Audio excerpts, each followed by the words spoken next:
Chapter 64. Don't say it. Just don't speak. Wait a while. Be quiet, please. Don't push me into this nosedive. Only a fragment of me is still alive. Jenny was cycling to her parents' house when she saw Kevan knocking on the door. When she arrived at the driveway, she hopped off the bike and shouted, "I thought you were going to hang out with Agneta today." She fell silent when she saw the look in his eyes. What happened? She let her bicycle fall on the ground and hurried towards him. "I need to talk to you," he said, his voice strained. "Then talk." Her answer came quickly. Her eyes were full of worry. He sighed deeply. "Let's go inside and talk." She looked closely at him. "You're fine, aren't you? I mean, you haven't gone worse since the last time we were at the doctor's?" He shook his head and once again said that they should go inside. When they were in her room, he took the photo from his pocket and pinned it between the glass and the frame of her mirror. "Look," he commanded. She went to the mirror and looked at the photo. She saw herself, remembered the moment, and felt her heart beat faster. "Jenny with Peter," Kevan said dryly, pointing to the photo. "Jenny with Kevan," he continued, pointing to Jenny's reflection. Like Kevan, Jenny was struck by the difference. It was so clear now that she saw the photo next to her face in the mirror.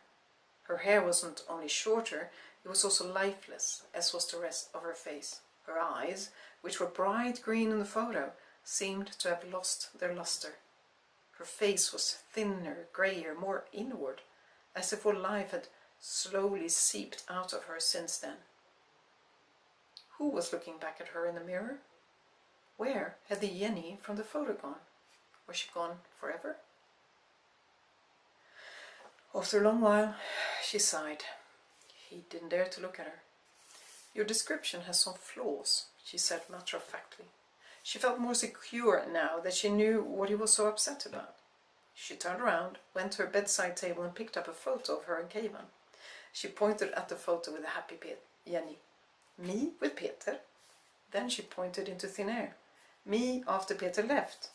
I don't have a photo of that, but we both remember how sad and desperate that Jenny was, right? Then you came. You told me you wanted me to smile again." She smiled at him, but he didn't smile back. He just stared straight ahead with his jaw clenched. "And here," she put the photo she had picked up from the nightstand on the mirror, "is Jenny with Kevan." In the photo, Kevan held his arm around her shoulders and kissed her cheek, while she looked contentedly into the camera. He looked at both photos, from one to the other, repeatedly. Now he knew. He knew that what he had come to do was the right thing to do. A hard and horrible thing to do, but the right thing. He pointed at the photo Peter had taken. "Happy," he said shortly. Then he pointed to the photo of him and Jenny, satisfied. She looked at him with surprise. "Is that what you want to discuss? Again? That I don't love you as I loved him? I thought we were done with that discussion." "That is not what I want to discuss." His voice was loud, and he stroked so hard with his hand across his eyes that they hurt. He lowered his voice. "That's not what I want to discuss, but it's part of a problem. That's why these are not just temporary problems." "What's not temporary? What are you trying to tell me?"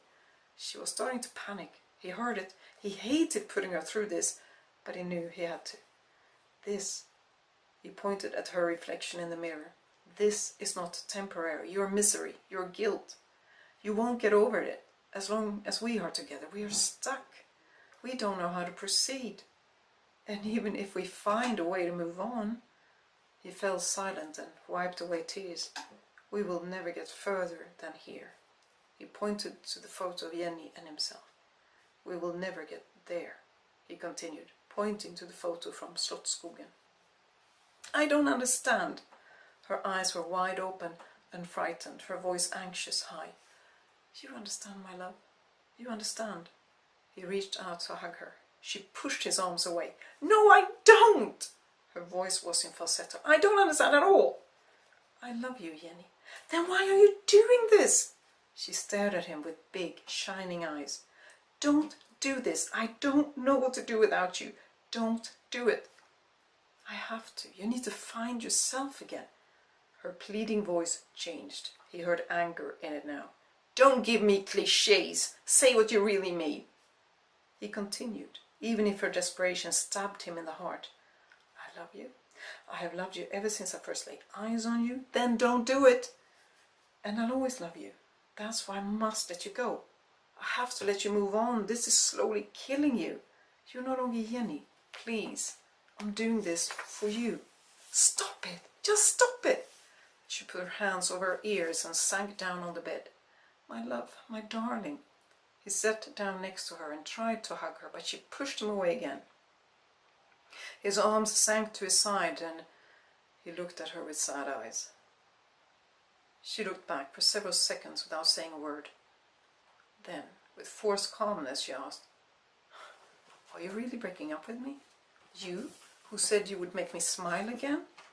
You, who are so kind and said you would never hurt me? Answer me outright. Are you breaking up with me? He looked down at the floor, trying to come up with some way to stop what was happening, trying to stop himself from releasing something he had struggled so hard to get.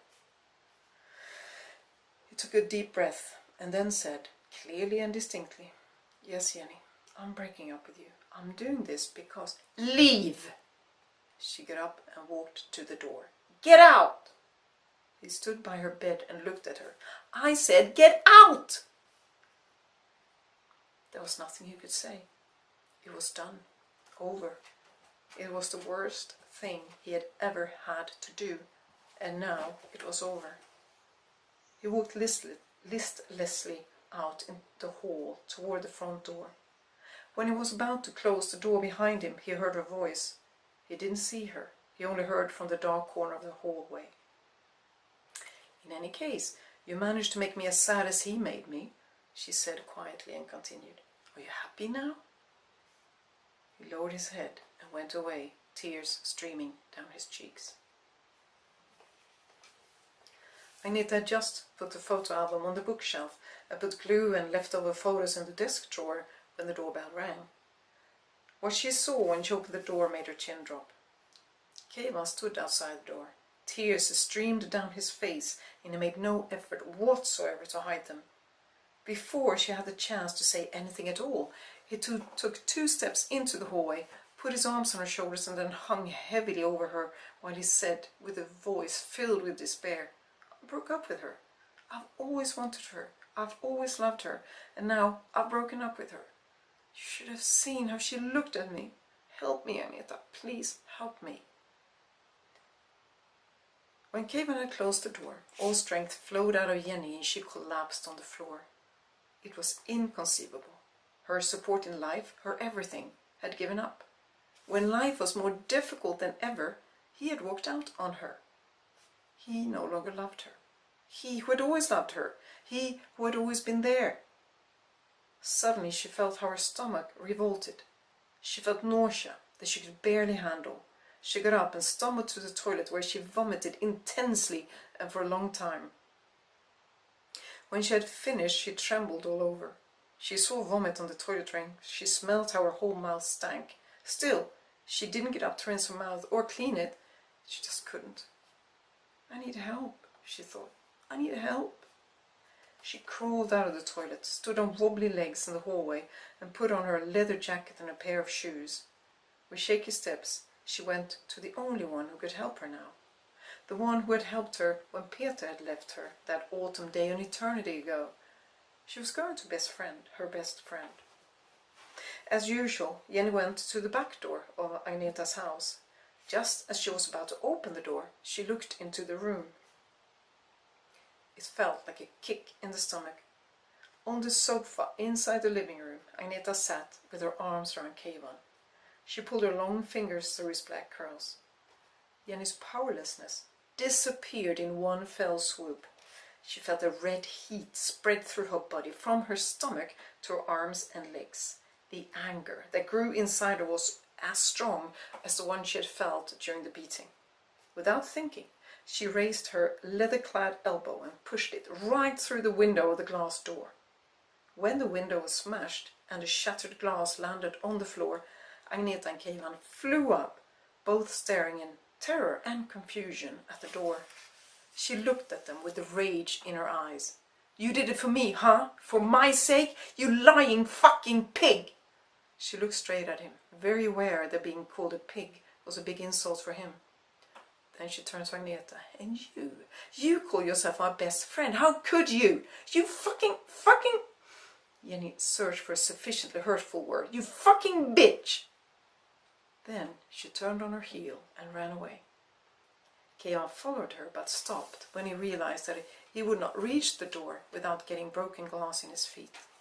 That, and the fact that Keivan couldn't move so fast anymore, gave Jenny a head start. She managed to get home to her house, put on her helmet, start her motorcycle before they came running towards her.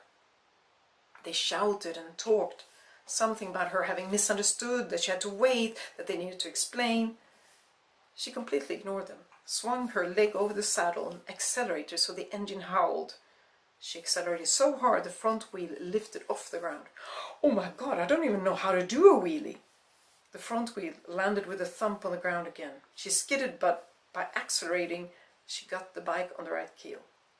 She drove straight towards them, toward their terrified expressions. At the last moment, she drove around them at high, far too high speed, out of the residential area. Agneta and Keivan stood there, immobile and powerless, and saw Jenny, with only a hair's breadth, avoided a collision with a car when she drove out on the road. She'd get herself killed. Agneta squeezed Keivan's arm tightly. He said nothing. It was over. The dream was over.